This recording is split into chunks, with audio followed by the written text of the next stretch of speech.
I'm now working with a doctor, so he's the prime caregiver. I'm the assistant. Someone would come for whatever kind of addiction.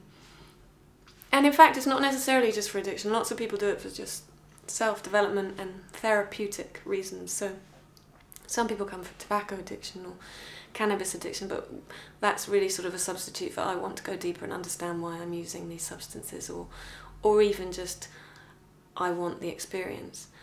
So how the treatment progresses would depend on why you're coming for it. So, but let's take a heroin user because it's the kind of easiest way of describing it.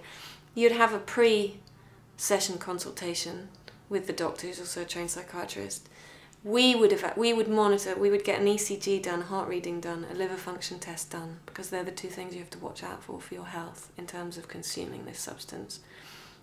We'd do a full kind of health blood profile, health check, psychiatric evaluation, and then explain what ibogaine is, how it works, does the person feel comfortable having this kind of treatment, are we comfortable working with each other, that kind of thing.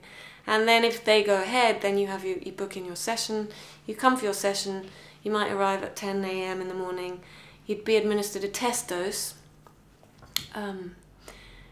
which is a small amount just to see that there's no allergic reaction. Then we would sit and chat and kind of make the person feel comfortable for the next few hours, and then 2 to 3 hours later be given a full dose of the ibogaine, at which point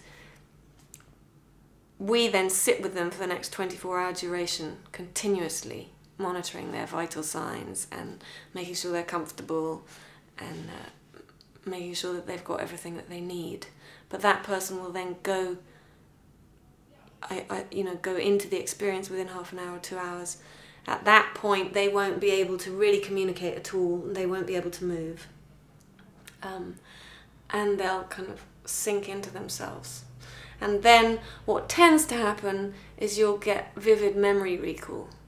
So experiences will kind of flash before your eyes, and it's sort of like a dream. Dream stroke between kind of, but very visual images coming across, and they'll tend to be from your past and pertinent experiences, and or they can be very otherworldly. I mean, you can get